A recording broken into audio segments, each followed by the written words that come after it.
Radhe Radhe. Post wife episode 514। खेल खत्म।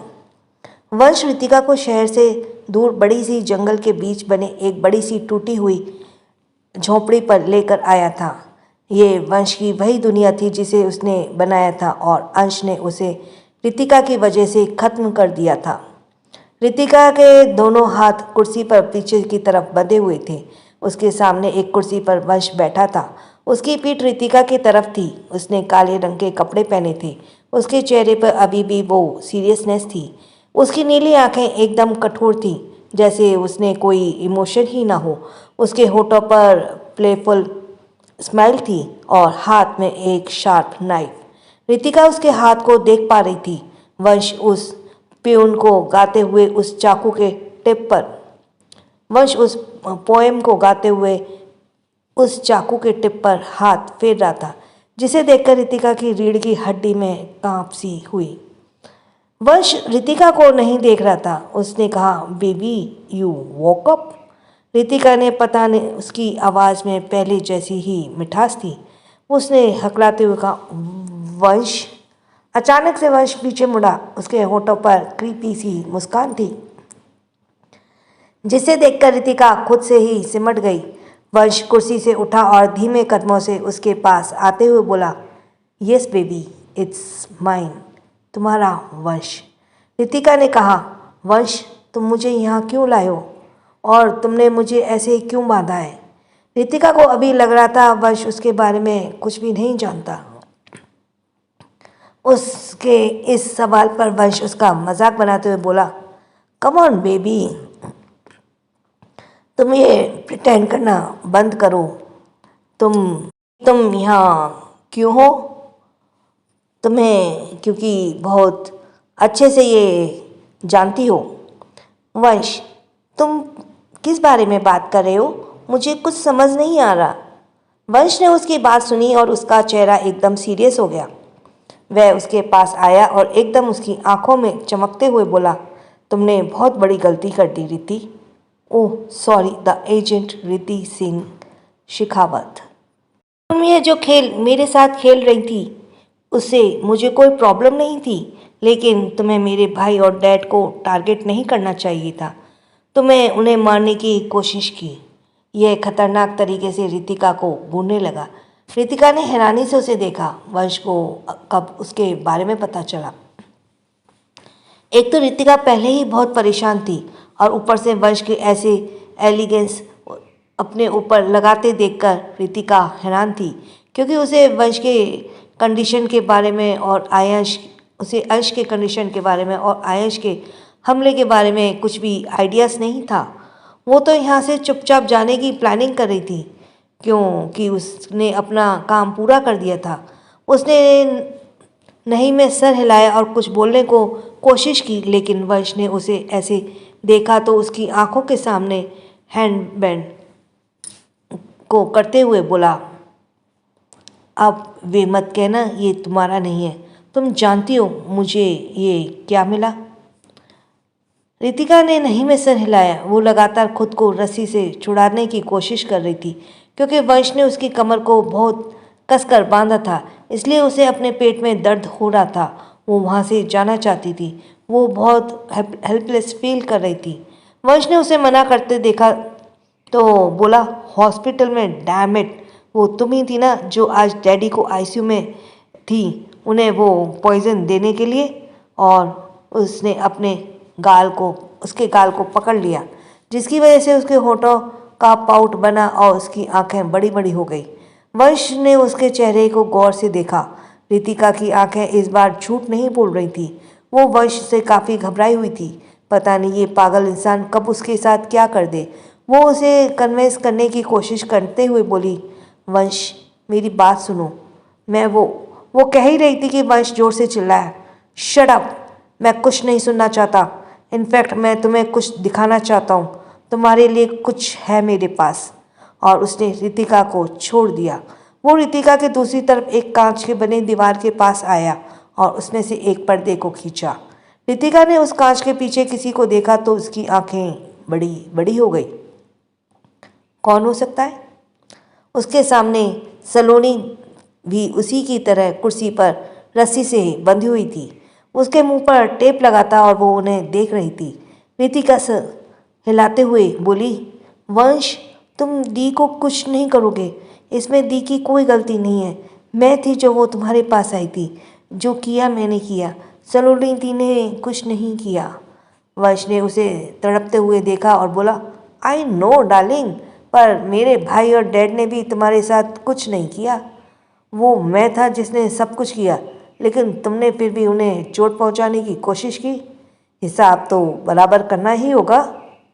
नहीं Vansh, please don't hurt her, she is innocent, Ritika जोर से चिल्लाई। पर वंश सुनने को वाला नहीं था।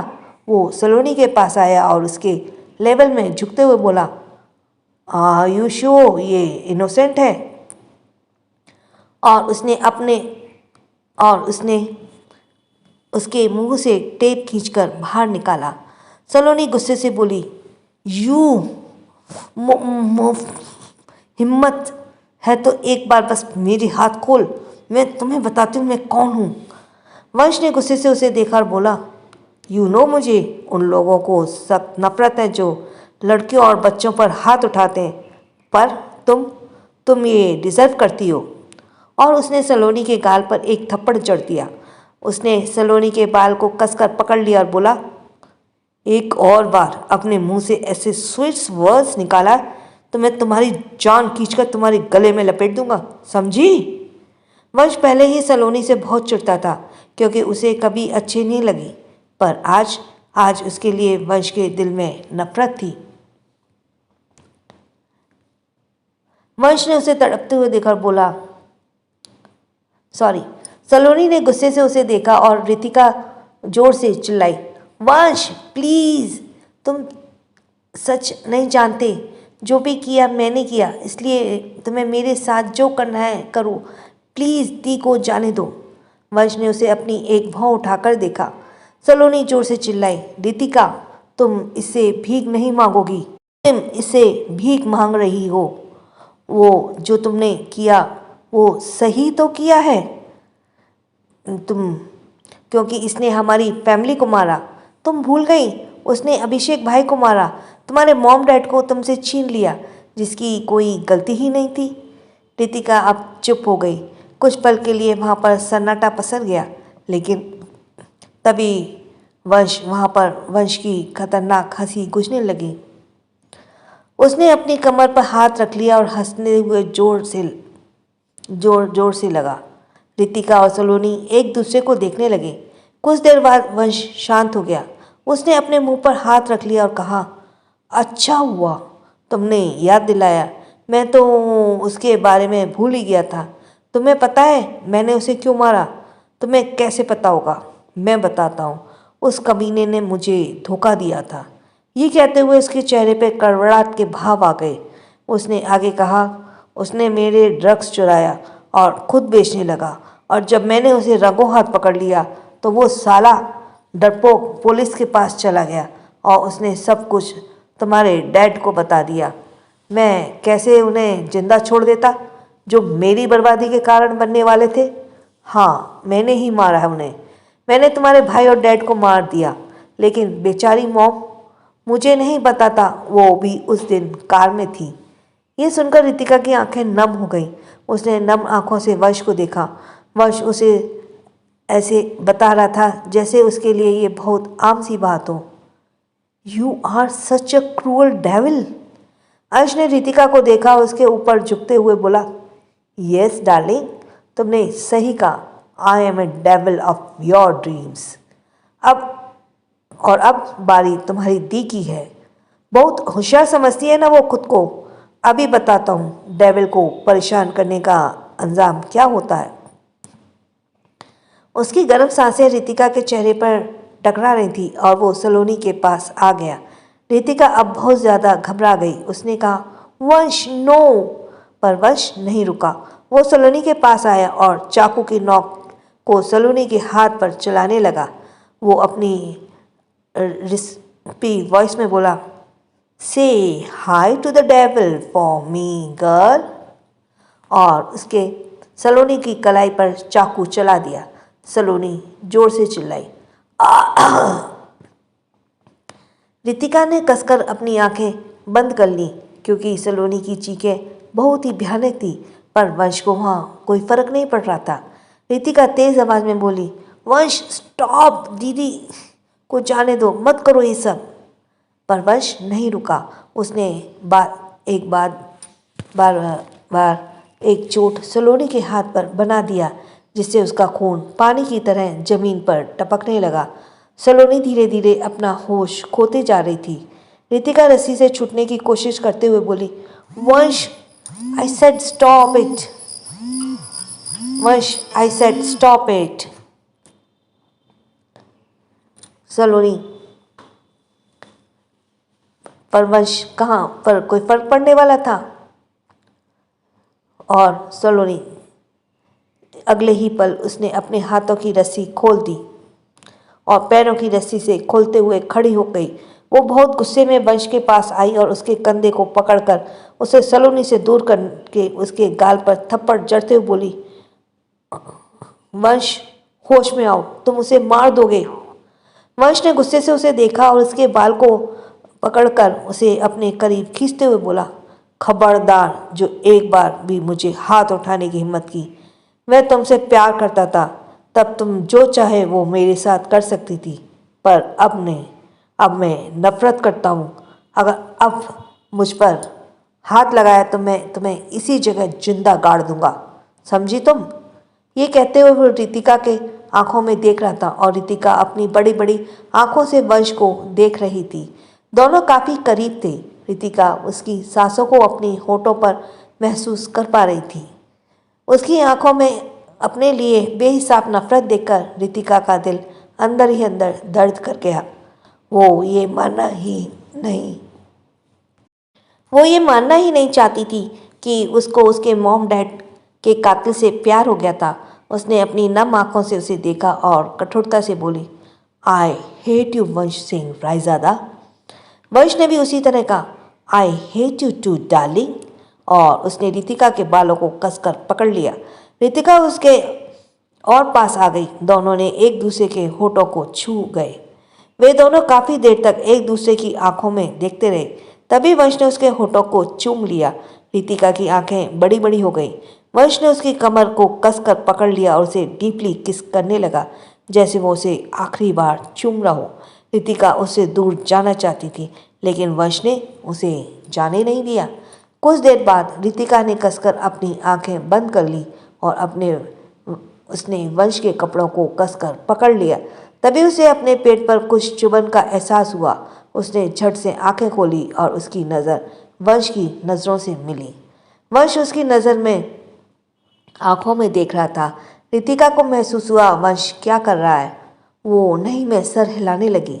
वंश ने उसके गले से लगाया और उसके कान में सॉफ्टली कहा, आई लव यू रिति, और उसने रितिका के ही कमर में उस चाकू को घुसा दिया। रितिका की पकड़ वंश के कपड़ों पर कस गई और उसके मुंह से खून आने लगा। उसे काफ़ी दर्द हो रहा था, लेकिन उसके मुंह से कोई आवाज़ नहीं आ रही थी। उसने कसकर अपनी आंखें बंद कर ली। तभी उसे कुछ याद आया। उसने अपने पेट पर हाथ रखा जैसे वो चीज़ वो प्रोटेक्ट करना चाहती हो।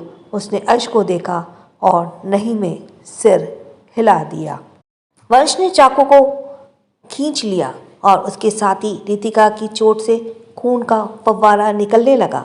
वंश एक बार और उसे स्टैब करता रितिका ने चाकू के धार को पकड़ लिया और नहीं में सिर हिलाते बोली, वंश नहीं, वंश रुको। वंश ने उसे देखा। रितिका ने नहीं में सर हिलाया। वंश उसकी आंखों में कुछ तो देख पा रहा था, पर अगले ही पल उसने अपने ख्यालों को अपने दिमाग से बाहर निकाला और उसने एक और बार रितिका के पेट पर स्टैप किया और रितिका अपना पेट पकड़कर गिर गई। वंश जोर से चिल्लाया, आह, और वो उसके पास घुटनों पर बैठ गया। उसने रितिका को देखा जिसका काफ़ी सारा खून बह चुका था। उसकी आंखें बंद हो रही थीं। उसने कहा, आह, मैंने मार दिया, मैंने उसे मार दिया, आह। उसकी चीख उस मंजर को भयानक बना रही थी। उसकी आंखों में गुस्सा था और खुद से हारने की चिढ़ समझ नहीं आ रहा था। तभी वहाँ पर आयंश कुछ लोगों के साथ अंदर आया। उनके में से कुछ आयंश के गार्ड्स थे तो कुछ रितिका के साथी, क्योंकि रितिका ने जो पेंडेंट पहना था उसमें डिवाइस था जिसे ट्रैक करते हुए वे वहाँ तक पहुँचे थे। उन सब ने वंश को गन पॉइंट पर ले लिया, पर वे उस पर गोली नहीं चला सकते थे क्योंकि उनके पास आयंश था। आयंश ने जब अपने सामने का मंजर देखा तो उसका दिल ऑलमोस्ट धड़कना ही बंद हो गया। उसने आते वक्त वंश की आवाज़ सुनी थी और तभी वो समझ गया था कि कुछ तो बुरा हुआ है। उसने वंश को देखा जो अब एकटक रितिका को देख रहा था। वो धीरे कदमों से उसके पास आया। उसने वंश के कंधे पर हाथ रखा और बोला, वंश। वंश ने आयंश की आवाज़ सुनी तो होश में आया। उसने सर घुमाया और पीछे देखा। अंश की आंखें एकदम लाल थी और वो दर्द में था। वंश को उस तरह देखकर आयंश का दिल दर्द करने लगा। वंश उसे देखकर खड़ा हुआ और उसके गले से लग गया। आयंश ने इस बार कुछ नहीं कहा क्योंकि उसे समझ नहीं आ रहा था वो वंश से क्या कहे। तभी मिस्टर बद्रा ने अपने लोगों को कुछ इशारा किया। उनके लोगों ने वंश के पास आने लगे तो आयंश ने उन्हें हाथ दिखाकर रोक दिया। पर मिस्टर बद्रा ने कहा, mister Raizada please cooperate with us. इस बार आयंश ने कुछ नहीं कहा। उसने वंश को खुद से दूर किया और कुछ लोग उसके पास आए और वंश के हाथों में हथकड़ी लगाकर उसे ले गए। वंश ने इस बार किसी भी तरह से रेजिस्ट नहीं किया, बल्कि अब उसके चेहरे पर कोई भाव नहीं थे, जैसे वो कोई पत्थर हो। रितिका के लोग उसे और सलोनी को एम्बुलेंस के पास ले जाने लगे। इधर वंश को वैन में बिठाया जा रहा था। उसके जाने से पहले एक नज़र रितिका को देखा। उसकी आंखों में खून उतर आया। वो कभी नहीं भूल सकता था इस लड़की को उसके साथ क्या किया। वो वैन के अंदर चला गया। इधर आयंश अब भी उसी जगह पर था। उसने उस जगह को देखा और कसकर अपनी मुट्ठी बांध ली। वो हमेशा से वंश के काम के खिलाफ था, पर आज उसने अपनी आंखों से पहली बार वंश को ऐसा भयानक मंजर को अंजाम देते देखा था। सो प्लीज़ जिसका सब्सक्राइब करना रह गया हो जल्दी जल्दी कर दो यार। सब्सक्राइब करते नहीं हो, प्लीज़ प्लीज़ रिक्वेस्ट करती हूँ फिर भी, है ना। तो अब नेक्स्ट एपिसोड की तरफ हम चलते हैं। Episode 515 failure. रात के 2 बज रहे थे। घर के बड़े सब अपने अपने कमरे में आराम से सो रहे थे। सानवी, सारांश और सोना हॉस्पिटल में अंश के पास थे क्योंकि सबको सोना का फिक्र थी और वे सब उसे इस हाल में अकेला नहीं छोड़ना चाहते थे। किसी को भी नहीं पता था वंश ने रितिका और सलोनी के साथ क्या किया था। घर पर रूहानी आयंश के आने का इंतज़ार कर रही थी क्योंकि सबके साथ उसे भी कुछ बुरा होने का अंदेशा हो रहा था। उसने वक्त देखा, वो आधी रात हो रही थी। तभी उसने देखा आयंश कमरे में आ रहा था। उसे देखकर वो सीधी खड़ी हो गई, पर आयंश ने उसे नहीं देखा। वो आकर सोफे पर बैठ गया। आयंश बहुत परेशान था। उसने अपने चेहरे को दोनों हाथों से ढक लिया। उसने आज जिस वंश को देखा था वो वंश उसका नहीं था। वंश तो हमेशा से उसकी बात मानता था। वो हमेशा शांत रहता था, पर आज उसने देखा वो अलग था।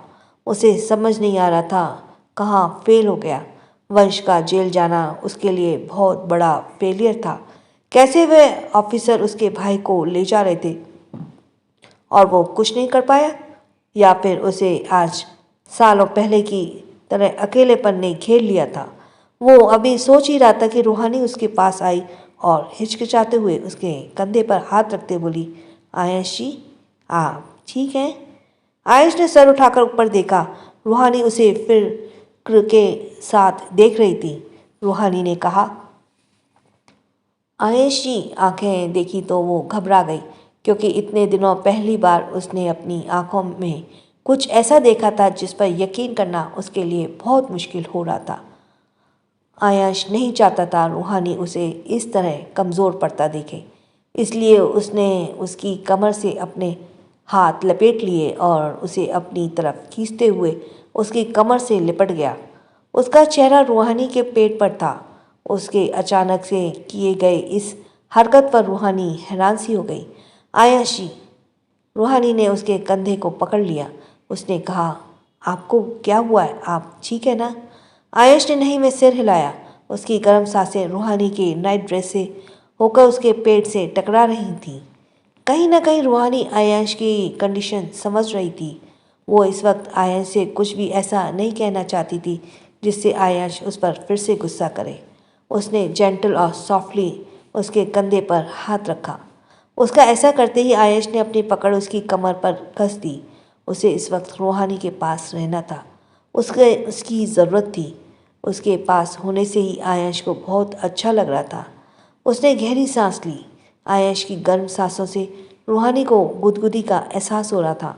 कुछ देर इसी तरह रहने के बाद रूहानी ने महसूस किया आयश की पकड़ उसकी कमर पर ढीली पड़ गई है। उसने उसे दूर करते देखा तो आयश की आंखें बंद थीं। उसने कहा, इट्स ओके आयश जी, हमें आपसे कोई शिकायत नहीं है। और वो मुस्कुराई। उसने आयश के चेहरे को देखा जो शांत सा था। जब वो मुंबई में था तब पिछले कई रातों से वो ठीक से सो नहीं पाया था और कल रात भी वापस आया था तो अंश और वंश के साथ ऐसा हो गया कि उसे आराम करने का मौका ही नहीं मिला। वानी उसकी हालत अच्छे से समझ रही थी। उसने आयश के पैरों के ऊपर करके उसे कंफर्टेबल पोजीशन में लिटा दिया और बेड से ब्लैंकेट लेकर उसके पास आई। उसने उसे उड़ा दिया और उसके पास ही जमीन पर बैठ गई। उसने आयश के हाथ को पकड़ लिया जो सोफे से नीचे झूल रहे थे। वो आयश के शांत चेहरे को देखकर बोली, आयश जी, काश हम आपकी परेशानी कम कर पाते, लेकिन आपने तो अपने आसपास का घेरा बना रखा है और गुस्से का घेरा, और हमें लगता है आपसे के गुस्से से बहुत ही ज़्यादा। क्या ऐसा नहीं हो सकता हम इस कॉन्ट्रैक्ट को कुछ वक्त के लिए भूल जाएं? इससे हम दोनों की परेशानी कुछ वक्त के लिए थम जाएगी। हम जाते वक्त आपके साथ की अच्छी यादें अपने साथ ले जाना चाहते हैं। हम नहीं चाहते हमारा रिश्ता इस तरह ख़त्म हो। रूहानी की आंसू अब थम नहीं रहे थे। वे सारी बातें कहते हुए वे उसके गाल को भिगो रहे थे। उसने आयश के हाथ को कसकर पकड़ लिया और उससे बातें करने लगी। कुछ देर इसी तरह अपने अंदर की जज्बातों को बाहर लाने के बाद उसे अच्छा लग रहा था। उसने उसके हाथ को चूम लिया और उसे अपने गाल पर रखते हुए उसके सर के पास अपना सर टिकाकर वहीं सो गई। अगली सुबह हॉस्पिटल। सारांश की नींद खुली। आंखें खुलते ही उसने सामने आध्या का सुंदर सा चेहरा देखा। आध्या अभी भी नींद में थी। कल रात वे दोनों इसी तरह बैठे बैठे सो गए थे। वो जानता था आध्या बहुत स्ट्रांग थी। उसने कभी भी अपने इमोशंस को बाहर आने नहीं दिया, बल्कि जब भी उसे उसकी ज़रूरत होती तब वह हर बार की तरह उसकी पांडा उसके पास थी, उसे कंफर्ट करने के लिए। उसने देखा दोनों के ऊपर एक ब्लैंकेट भी था। शायद ये सानवी ने डाला होगा। ये सोचते हुए उसने अपना हाथ आद्या के कमर से हटाया और उसका सर अपने कंधे पर रख लिया। वो ये मानता था कि उसकी कहानी का हीरो उसकी पांडा है, क्योंकि वो हर सिचुएशन में बहुत शांत रहती थी और हर प्रॉब्लम का सॉल्यूशन उसके पास रहता था। उसने उसके गाल को सहलाया और उसके माथे पर चूमते हुए अपनी आंखें बंद कर लीं। तभी सानवी पास के ही कमरे से बाहर आई, क्योंकि वो भी कल रात सबकी तरह बहुत परेशान थी, इसलिए उसके चेहरे पर थकान अभी भी साफ नजर आ रही थी। उसने आध्या और सारंश को देखा जो अभी भी बेंच पर बैठे बैठे सो रहे थे। उन्हें साथ में देखकर उसे काफ़ी अच्छा लग रहा था। अचानक से उसे फील हुआ काश कोई उसके पास भी होता उसे कंफर्ट करने के लिए, क्योंकि उसे भी इसकी काफ़ी ज़रूरत थी। अभी वो ये सोच ही रही थी कि उसका फ़ोन कमरे में बजने लगा। आध्या और सारंश जाग न जाए, इसलिए वो जल्दी से फ़ोन पिक करने के लिए आई। उसने देखा ये आरव का फ़ोन है। उसे देखकर उसका चेहरा बिगड़ गया। उसने पहले तो उसे इग्नोर किया, लेकिन फिर से फ़ोन बजने लगा। उसने चिढ़ते हुए फ़ोन उठा लिया और कुछ बोलने को ही थी कि सामने से आरव ने कहा, क्या तुम जल्दी नीचे आ सकती हो? तुम्हारे गार्ड्स मुझे आने नहीं दे रहे। सानवी ने कहा, तो तुम यहाँ आए ही क्यों हो? हमें तुमसे बात नहीं करनी। और वो फ़ोन काटने को ही थी कि सामने से आरव ने कहा, सानवी, मुझे तुमसे बात करनी है तुम्हारे डैड के बारे में। सानवी ने यह सुना तो ना चाहते हुए बोली, ठीक है, हम आ रहे हैं। और वो फ़ोन काटते हुए कमरे से बाहर चली गई। जाते जाते उसने एक शॉल ओढ़ लिया। क्योंकि सुबह का वक्त था और बाहर ठंड हो रही थी। वो जल्दी से 10वें फ्लोर पर आ गई, जहाँ पर एक गार्ड्स आरव को अंदर आने से रोक रहे थे। अंश का कल ही दूसरे फ्लोर पर शिफ्ट कर दिया गया था, जहाँ पर उसके लिए पूरा फ्लोर ही खाली था। उसने कहा, आप इन्हें आने दीजिए। इस वक्त तक वहाँ पर कोई भी नहीं था। आरव उनके पास आ गया। उसके हाथ में थर्मस की बैग थी।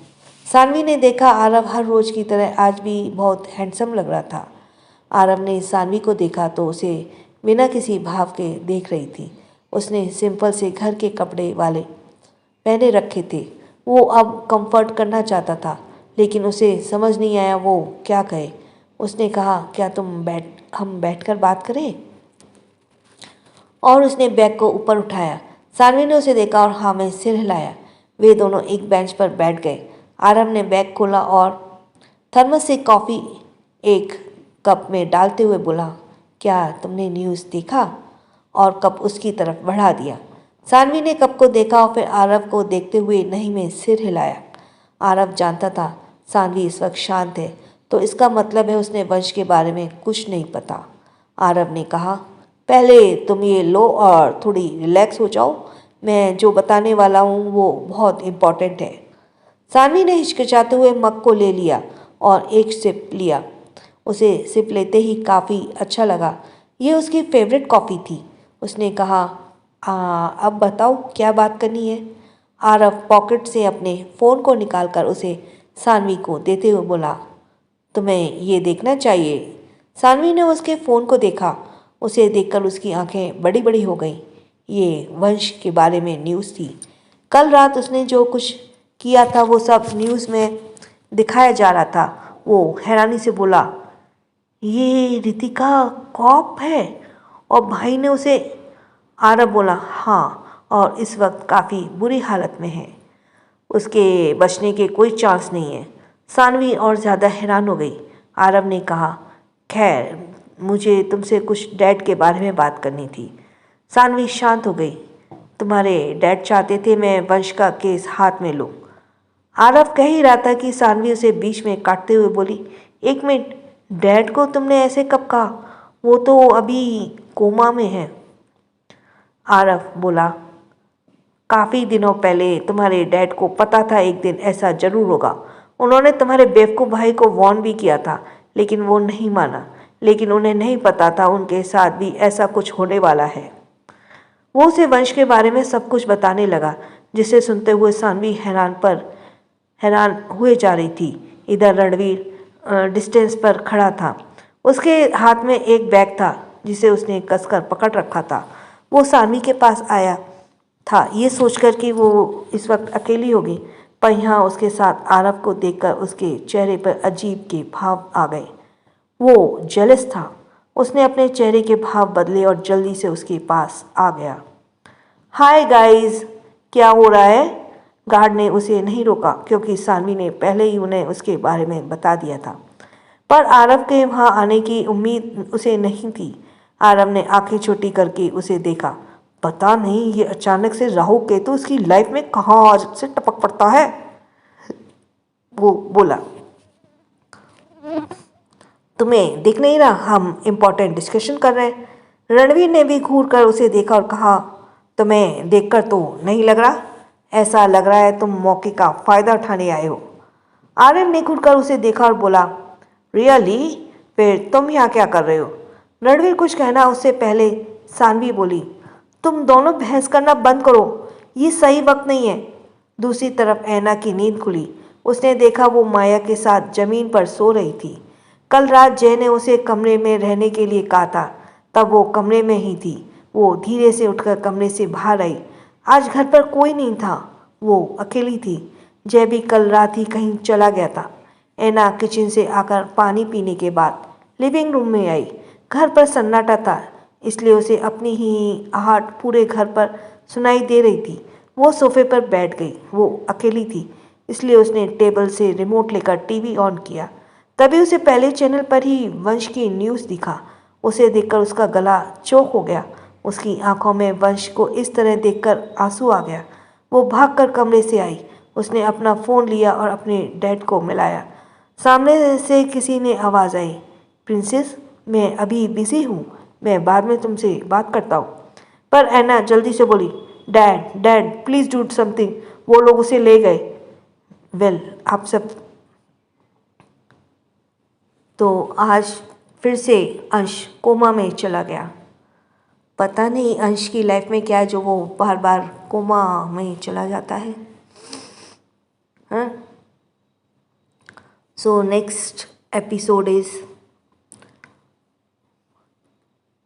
517 डिनर डेट।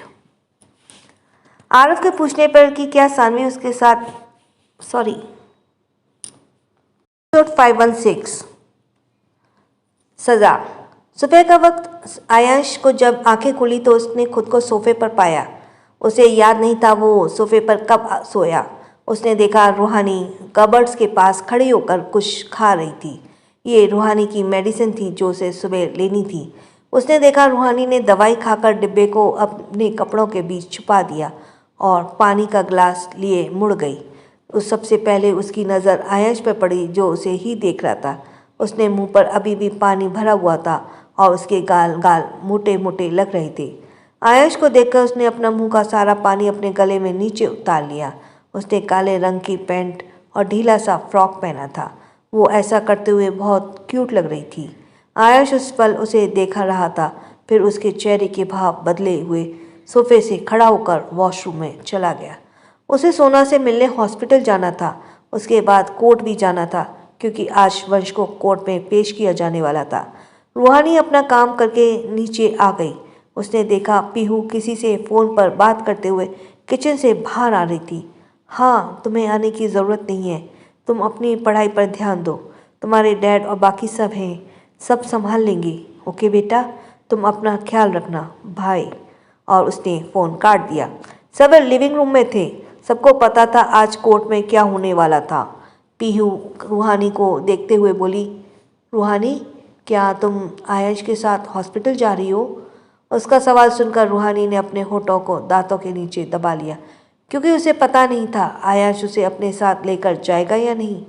वो कुछ कहती उससे पहले सम्राट ने कहा, कोई नहीं, कोई कहीं नहीं जा रहा। सारांश और सोना अंश को घर ला रहा है। सारांश और सोना अंश को घर ला रहे हैं। वो नहीं चाहते थे कल रात हॉस्पिटल में जो हुआ वो फिर से हो। पीहू ने उसे देखा और पाया वो तैयार होकर कहीं जा रहा है। ये तो ठीक है, पर आप इतनी सुबह सुबह कहाँ जा रहे हैं? सम्राट ने सीरियस एक्सप्रेशन के साथ कहा, मैं तुम्हें बाद में बताता हूँ। और वो चला गया। आज भी घर के बाहर लोगों की भीड़ लगी हुई थी। सम्राट जैसे तैसे उनके बीच से चला गया। दूसरी तरफ सानवी, आरव और रणवीर वंश के केस के बारे में डिस्कस कर रहे थे।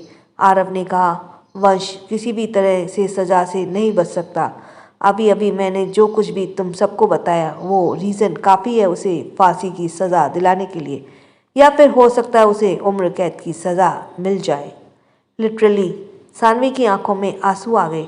रणवीर बोला, हाँ, उसे सज़ा मिलना तय है, लेकिन पर हम उसकी सज़ा को कम करवा सकते हैं। सानवी ने उसे आंखों में चमक के साथ देखा और आरव ने उसे चिढ़ते हुए, हाँ, वो भी यही कहने वाला था। पता नहीं इस रणवीर ने उसके बीच में क्यों ही पड़ना रहता है। उसने कहा, मैं बात कर रहा हूँ ना, तुम बीच में क्यों बोल रहे हो? रणवीर ने घूर कर उसे देखा। सानवी बोली, पर हम ये कैसे करेंगे? आरव ने कहा, इसके लिए हमें कुछ सबूतों को बदलना होगा। और वो इसी तरह प्लानिंग करने लगे। तभी सारांश और आद्या भी उनके पास आ गए। क्या हो रहा है? सारांश ने कहते हुए पूछा और आरव को वहाँ देखकर उसका मुंह बन गया। उन तीनों ने उन्हें देखा, फिर एक दूसरे को देखने लगे। कोई कुछ कहता उससे पहले आरव का फ़ोन बजने लगा। उसने देखा सम्राट का फ़ोन है। वो बोला, आई हैव टू गो। और उसने सानवी को देखा। सानवी भी उसे ही देख रही थी। दोनों एक दूसरे की आंखों में देखने लगे। आरव चाहता था सानवी उस पर भरोसा करे और वो कुछ गलत नहीं होने देगा। और सानवी उसके डैड के लिए चुप थी, अपने डैड के लिए। और इधर उधर रणवीर जल भुन रहा था। आद्या और सारांश कभी उन तीनों को देखते तो कभी एक दूसरे को। उनका ध्यान तोड़ने के लिए रणवीर ने तेज आवाज में कहा, आरव तुम्हारा फ़ोन बज रहा है, तुम्हें बात करनी है, चाहिए? आरव ने रणवीर को मुंह बनाते हुए देखा और सबको बाय करके फ़ोन पर बात करते हुए चला गया। यस मिस्टर रायजादा, हम अभी मिल सकते हैं। उसके जाने के बाद रणवीर भी बाहर आ गया। आरव कार में बैठने को ही ताकि रणवीर उसे रोकते हुए बोला, तू ये सब जानबूझकर कर रहा है ना, ताकि सानवी तेरे पास वापस आ जाए? आरव यह सुनकर रुक गया। रणवीर को देखकर आरव के होठों पर तिरछी मुस्कान आ गई। उसने कहा, हाँ तू सही समझ रहा है, मैं उसके लिए ही तो सब कुछ कर रहा हूँ। और तू देखना, जब मैं केस जीत जाऊंगा तो वो भागकर मेरे पास आएगी।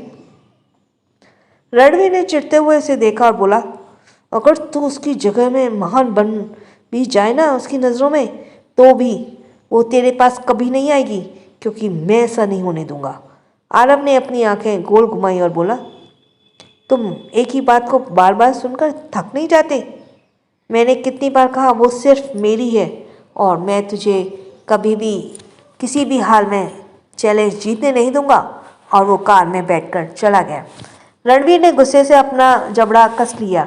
तभी वहाँ पर आयश की कार आकर रुकी और वो बाहर आया। रणवीर ने उसे देखा तो उसने जल्दी से अपने चेहरे के भाव बदल लिए। इसी तरह वक्त बीत गया। आरव सम्राट के साथ कोर्ट आ गया। सानवी भी उसके साथ ही थी, आरव को असिस्ट करने के लिए। एक तरफ विक्टिम की फैमिली बैठी थी तो दूसरी तरफ जिन्हें इस केस से कोई मतलब नहीं था, वे सब। कुछ पल बाद वंश को हथकड़ी के साथ फहलाया गया, या यूं कहे उसे जंजीरों में बांधकर, क्योंकि पिछली बार उसने भागने की कोशिश की थी। उसका चेहरा एकदम कठोर था, ना उसके चेहरे पर शिकन थी और ना ही किसी तरह का भाव। वो आकर कटघरे में खड़ा हो गया। सानवी और सम्राट ये सब वंश को इस तरह देखना तो उन्हें उनकी फिक्र होने लगी। कुछ ही पल में जज साहब आ गए। कुछ सबके खड़े होकर उन्होंने ग्रीट किया। जज ने अपने सामने फाइल को देखा और वंश को देखने लगे। उन्होंने अपना चश्मा एडजस्ट करते हुए बोला, तो तुम हो विया एरॉन, जिसने इस पुलिस वालों के नाक में दम कर रखा था। एनीवे, कार्यवाही शुरू की जाए। कोर्ट की कार्यवाही शुरू की गई। अपोजिट टीम के वकील ने खड़े होकर जज से ग्रीट किया और बोला, योर ऑनर, मैं कुछ भी कहने से पहले आपको ये दिखाना चाहता हूँ। ये कहते हुए उसने एक फाइल जज के पास किया। जज ने उसे देखा। वकील ने कहा, जी हाँ योर ऑनर, ये है विया Aaron, the great mafia king का बेटा और देश के सबसे बड़ा क्रिमिनल।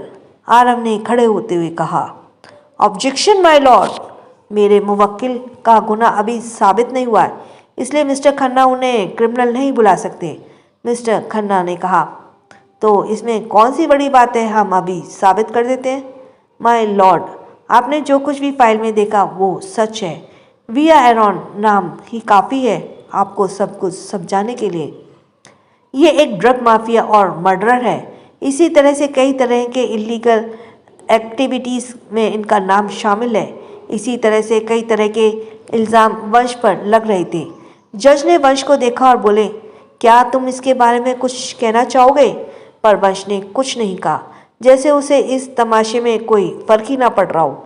आरव ने कहा, माय लॉर्ड, मेरे दोस्त ने अभी अभी जो भी इल्ज़ाम मेरे मुवक्किल पर लगाए हैं वो सब झूठे हैं, क्योंकि इनका नाम वीआर एरॉन नहीं बल्कि वंश सिंह रायजादा है। अगर ये मुवक्किल एक ड्रग माफिया होते तो अभी तक इस बारे में कोई सबूत पेश क्यों नहीं किया गया? और रही बात मर्डर की, तो किसी ने भी उन्हें एक भी मर्डर करते हुए आंखों से नहीं देखा है। इनफैक्ट अगर मैं ये कहूँ कि ये वीआर एरॉन है ही नहीं तो कोई ज़्यादा फर्क नहीं पड़ेगा, क्योंकि आज तक वीआर एरॉन की नीली आंखों के अलावा किसी ने भी उसे अपनी आंखों से नहीं देखा है। मैं आपको बता दूं, इस दुनिया में लाखों लोग होंगे जिनकी आंखें नीली हैं, और ये बात है कि मिस्टर अंश सिंह रायजादा के बेटे हैं, इससे ये साबित नहीं हो जाता कि मेरे क्लाइंट ही वो खतरनाक वीआर एरॉन है।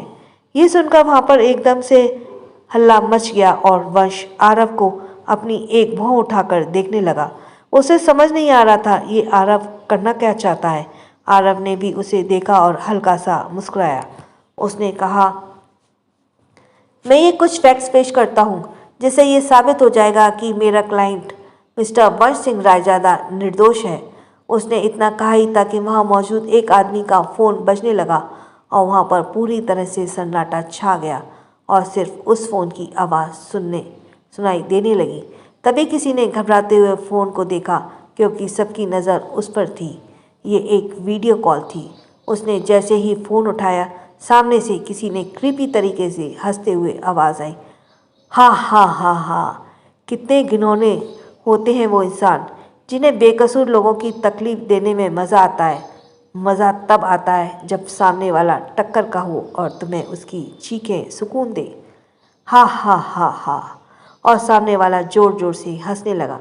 उस आदमी ने डरते हुए कहा, कौन हो तुम और ये क्या मतलब? सामने वाले ने कुछ ऐसा कहा जिसे सुनकर सब एक बार और बातें करने लगे। नहीं पहचाना? मुझे नहीं पहचाना? चलो कोई बात नहीं, मैं ही बता देता हूँ। Aaron, we are Aaron, the we are Aaron. तुम्हें लगता है वी आर एरॉन इतनी आसानी से तुम्हारे हाथ लग जाएगा? सब हैरान हो गए। किसी को समझ नहीं आ रहा था कि ये क्या हो रहा है। जज ने उस आदमी को फ़ोन पास करने का इशारा किया। उसने देखा एक आदमी उसे देखते हुए हंस रहा था। उसने काले रंग का कपड़ा पहना था और चेहरे पर मास्क था। उसकी सिर्फ आंखें दिखाई दे रही थी जो कि एकदम नीली थी। जज ने कहा, prove me that you are we are Aaron. सामने बैठे इंसान की आंखें एकदम गहरी हो गई। उस आदमी ने ऐसे ऐसे सबूत दिखाए जिसे देखकर सब हैरान हो गए। कुछ वक्त ऐसे ही बीत गया और वंश की आईपीसी सेक्शन 307 के अनुसार मर्डर करने की कोशिश के लिए 5 साल की सज़ा मिली। क्योंकि उसके रितिका और सलोनी अभी भी जिंदा थी। ज़्यादा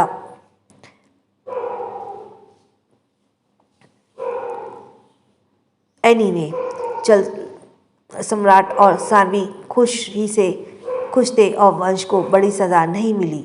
वंश को 5 साल की सज़ा मिली थी और जितने लोग भी वहाँ तमाशा देखने बैठे थे वह सब निराश हो गए। यहाँ तक कि जिस टीम ने वंश को पकड़ने के लिए इतनी मेहनत की थी वे सब जज के इस फैसले से नाखुश थे। वंश को जब ले जाया जा रहा था तब वो आरव के पास आया और उसे देखकर प्राउडली मुस्कुरा रहा था। उसने अपनी भारी आवाज़ में कहा, तुमने ये क्यों किया? वंश जानता था आखिर इतनी नफरत के बाद भी वो उसके लिए इतना सब क्यों कर रहा है। वेल, तुम मुझे थैंक्स कह सकते हो। खैर एक बात बताओ। आरव ने इधर उधर देखा और थोड़ा सा उसके कान में झुकते हुए बोला, ये सब मैंने नहीं किया। ये सब तुम्हारे डैड का प्लान था तुम्हें बचाने के लिए। उन्हें उम्मीद है कि तुम जेल में रहकर उनकी बातों के बारे में सोचोगे और वो उससे दूर हट गया। सानवी और सम्राट वंश के पास आ गए। सम्राट ने कहा, तुम पर वंश ने कुछ नहीं सुना और ऑफिसर के साथ वहाँ से चला गया। सम्राट ने गहरी सांस ली। तभी उसका फ़ोन बजने लगा। उसने देखा ये आयांश का फ़ोन है। उसने सानवी को एक्सक्यूज़ मी कहा और कोर्ट के बाहर निकल गया। वहाँ पर अब सानवी और आरव ही बचे थे। सानवी को समझ नहीं आ रहा था वो आरव से थैंक्स कैसे कहे, क्योंकि उसे अब तक लग रहा था कि जो भी कुछ आरव ने किया उसके लिए उसे ऐसे देखकर आरव बहुत खुश हुआ। उसे लगा जैसे वो उसका दिल जीतने में कामयाब हो गया है। चले, उसने कहा तो सानवी ने मुस्कुराते हुए हाँ में सर हिलाया। वे दोनों बाहर आने लगे। आरव ने अपने दोनों हाथों को पॉकेट में डाल लिया। तभी सानवी बोली, आरव रुक गया। सानवी मुस्कुराते बोली, थैंक्स आरव। अगर तुमने ये सब नहीं किया होता तो भाई को लंबी सज़ा मिलती। आरव ने मुस्कुराते हुए कहा, तुम्हें मुझे थैंक्स करने की ज़रूरत नहीं है, ये मेरा काम है। सानवी ने हाँ में सिर हिलाया। वे दोनों कार के पास आ गए। आरव सानवी के कार के पास आ गया। उसने सानवी के लिए कार का गेट खोला तो सानवी बैठने को हुई। तभी आरव बोला, सानवी रुक गई। उसने आरव को देखा। आरव बोला, तुम मेरे साथ लंच पर चलोगी? क्या जवाब देगी सानवी? क्या उसे आरव के साथ जाना चाहिए या नहीं? कैसे लगता है आपको आज का एपिसोड? सो प्लीज़ जिसका सब्सक्राइब करना रह गया और जल्दी जल्दी से सब्सक्राइब कर दो। Episode 514 dinner date. आरव के पूछने से क्या सानवी उसके साथ डिनर पर आ सकती है? सानवी ने थोड़ी देर के लिए पॉज लिया और कुछ सोचते हुए हाँ में सर हिलाया। वो आरव को आज मना कैसे कर सकती थी, वो भी तब जब उसने वंश के लिए इतना सब किया था। उसे हामी भरते देखकर आरव बहुत खुश हुआ। उसने मुस्कुराते हुए कहा, ओके देन, मैं तुम्हें शाम को पिक करता हूँ। सानवी हाथ हिलाते हुए बोली, ओके बाय, शाम को मिलते हैं। और वो प्यारी सी मुस्कान के साथ कार में बैठ गई। आरव ने गेट बंद किया और हिलाते हुए उसे बाय कहने लगा। वो उसे तब तक देखता रहा जब तक सानवी की कार उसकी आंखों से दूर नहीं चली गई। उसके जाने के बाद आरव के चेहरे की मुस्कान बड़ी सी हो गई। इधर आयश ने फ़ोन रखा और राहत की सांस ली। फ़ोन को साइड में रखा, सर पर पीछे की तरफ टिकाकर बैठ गया। तभी सोना उसके पास आते हुए बोली, क्या हुआ आयश? क्या कहा तुम्हारे बड़े पापा ने? आयश ने उन्हें देखा और बोला, मॉम, वंश को सज़ा हुई है 5 साल की। ओह, सोना के चेहरे पर अब भी कोई भाव नहीं आए। आयश ने उसे देखा, उसे उसकी फिक्र होने लगी। वो उसके पास आया, उसे साइड से हक करते हुए बोला, मॉम डोंट वरी, वंश वहाँ ठीक रहेगा, हो सकता है वो खुद ही बदल जाए। सोना ने हाँ में सिर हिलाया और अंश को देखते हुए बोली, तुम्हारे डैड ने उसे बहुत समझाया लेकिन वो नहीं माना। अंश को सोना के लिए बुरा लग रहा था। वंश की वजह से उसके मॉम डैड सफ़र कर रहे हैं। आखिर में माँ को ये अच्छा लगेगा ही कोई उसके बेटे को क्रिमिनल कहे।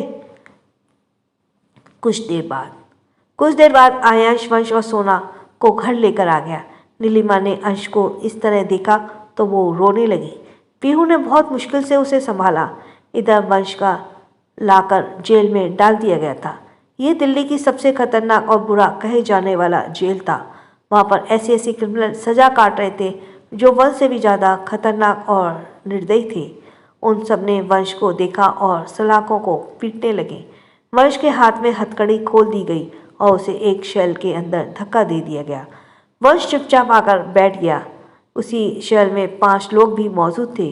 वे सब बहुत खतरनाक दिख रहे थे। उन्होंने वंश को देखा। तभी एक इंसान जो उसका बॉस था, उसने कहा, क्या किया है इस माफिया के बेटे VR एरोन, जिसके बारे में उसने बताया था? किसी ने जवाब दिया, हाँ बॉस, यही है, लेकिन कोर्ट में ये साबित हो गया है कि ये VR एरोन नहीं है। उसका बॉस चालाकी से मुस्कुराया और अपने कंधे पर झटकते हुए बोला, हाँ, कोई फर्क नहीं पड़ता ये VR एरोन है या नहीं, मुझे तो इसके बाप से हिसाब छुट्टा करना है, वो नहीं तो यही सही। वंश जमीन को घूरते हुए इसकी बातें सुन रहा था। वो अच्छे से समझ रहा था वहाँ रहना उसके लिए आसान नहीं होने वाला था। रात के वक्त आरव सानवी को डिनर के लिए एक अच्छे से रेस्टोरेंट के लेकर गया। उसने सानवी के पसंद का ख्याल रखा। सानवी को आरव के ब्रेकअप के लिए काफ़ी वक्त हो गया था और उसे उसके साथ थोड़ा अजीब लग रहा था, पर वो इस बार में ज़्यादा सोचना नहीं चाहती थी। कुछ देर में दोनों ने डिनर ख़त्म कर लिया और इसी बीच आरव ने ऐसे कुछ भी नहीं किया जिससे सानवी उसे फिर से दूर जाने की बात करे। सानवी ने टिश्यू से अपना हाथ साफ किया और मुस्कुराते हुए बोली, आरव, इस डिनर के लिए थैंक्स, और आज तुमने जो किया उसके लिए भी thank you so much. Aarav ने उसे देखा। उसके होठों के पास खाना लगा था। उसने उसे साफ करने के लिए हाथ बढ़ाया था तो सानवी ने अपना सर पीछे खींच लिया और बोली, तुम ये क्या कर रहे हो? आरव काम टोन में बोला, रिलैक्स, तुम्हारे मुंह पर खाना लगा है। और उसने उसे साफ किया और अपना हाथ सानवी के आगे कर दिया। ओह, सानवी को सोचते हुए कहा, ओह, सानवी थोड़ी एम्बेरेस्ड फील करने लगी। आरव ने कुछ सोचते हुए कहा, सानवी, मैं तुम्हें कुछ बताना चाहता था। सानवी उसे बोलने का इंतजार करने लगी। आरव ने गहरी सांस ली और बोली, एक्चुअली आज कोर्ट में जो भी हुआ वो सब मैंने नहीं किया, वो सब तुम्हारे डैड का प्लान था और उसने सब कुछ सच सच सानवी को बता दिया। सानवी वो सब जानकर हैरान थी। उसे लगा था वो सब आरव ने किया है, पर उसे अच्छा लग रहा था कि आरव ने उसे बातें नहीं छिपाई। उसने कहा, नहीं, इसमें सिर्फ डैड ने अकेले कुछ नहीं किया, तुम भी तो अपना बेस्ट दिया, एंड आई मीन इट। ये कहते हुए वो मुस्कुराई। आरव बहुत खुश था। कुछ पल बाद उसने धीरे से सानवी का हाथ पकड़ लिया और बोला, सानवी, मुझे तुमसे बात करनी है। सानवी ने उसे देखा। उसके इस तरह हाथ पकड़ने से उसका दिल अपने आप ही तेजी से धड़कने लगा था। उसने गहरी सांस ली और सानवी के आंखों में देखते हुए बोला, प्रिंसेस, क्या हम पहले की तरह नहीं रह सकते? जब से हमारा ब्रेकअप हुआ है तब से मुझे कुछ अधूरा सा लगता है, जैसे मुझसे कुछ चीज़ें छूट रही हों। और जब मैं तुम्हारे साथ होता हूँ तो मुझे बहुत अच्छा लगता है। हमेशा तुम्हें अपने पास देखना चाहता हूँ। आई प्रॉमिस मैं दोबारा वही गलती नहीं करूँगा जो पहले किया था। मैं तुम्हें खोना नहीं चाहता। वो कह ही रहा था कि सानवी ने झट से अपना हाथ पीछे खींच लिया और बोली, हमें घर चलना चाहिए, वक्त काफ़ी हो गया है। आरव का चेहरा एकदम कठोर हो गया और वह उठकर जाने लगी। तभी सामने से आ रहे वेटर उसे टकरा गया और ट्रे की आइसक्रीम जो आरव ने उसे डिनर के बाद लाने के लिए कहा था वो सानवी के ऊपर गिर गई। यह देखकर आरव काफ़ी गुस्सा आया और उस वेटर को चिल्लाते हुए बोला, आर यू ब्लाइंड और वॉच? दिखाई नहीं देता कोई सामने से आ रहा है? I am sorry sir. Waiter ने माफ़ी मांगी और कहा तो आरव फिर से चिल्लाने का था कि सानवी बोली, इट्स ओके आरव, इसकी कोई गलती नहीं है, हम भी इससे टकरा गए, लेकिन तुम्हारे कपड़े। आरव कह ही रहा था कि सानवी ने उसे हाथ दिखा और रोक दिया और वेटर को सॉरी कहते हुए वहाँ से चली गई। उसके जाने के बाद आरव ने गुस्से से वेटर को घूरा। वेटर बेचारा चुपचाप खड़ा था। आरव के गुस्से से अपने बाल पर हाथ फेरा और सानवी के पीछे आ गया। सानवी कार में बैठी थी। उसने सानवी के बाजू पकड़ा और उसे पलटकर कार से लगाते हुए उसके करीब खड़ा हो गया। उसने कहा, प्रिंसेस मेरी बात सुनो, आई एम सॉरी, मैंने गुस्सा किया, प्लीज़ एक बार मुझसे बात करो। सानवी अपने बाजू को आरव से मौजूद गिरफ्त से छुड़ाने की कोशिश करते हुए बोली, आरव प्लीज़ हमें जाने दो, ये सही वक्त नहीं है इसके बारे में बात करने के लिए। आरव उसे झिझोड़ते हुए बोला, नहीं तुम नहीं जा सकती, मेरी बात अभी पूरी नहीं हुई है। सानवी ने उसे देखा और तेज़ आवाज़ में बोली, हाँ इसलिए हम तुम्हारे साथ नहीं रहना चाहते। जब देखो तब अपनी मर्जी हम पर थोपते हो। तुम्हें समझ नहीं आ रहा हम क्या कह रहे हैं? हम नहीं चाहते ये सब, प्लीज़ हमें जाने दो। ये कहते हुए उसकी आंखों में आंसू आ गए। आरव ने उसे ऐसे देखा तो उसे अपने सीने से लगा लिया और उसके सर को सहलाने लगा। आई एम सॉरी प्रिंसेस, मैं बस तुमसे दूर नहीं रहना चाहता, प्लीज़ शांत हो जाओ। अब मैं तुमसे ऐसी बातें नहीं करूँगा और ना ही गुस्सा करूँगा। I am sorry. सानवी से बकते हुए कुछ पल बाद शांत हो गई। वो आरव से दूर हुई और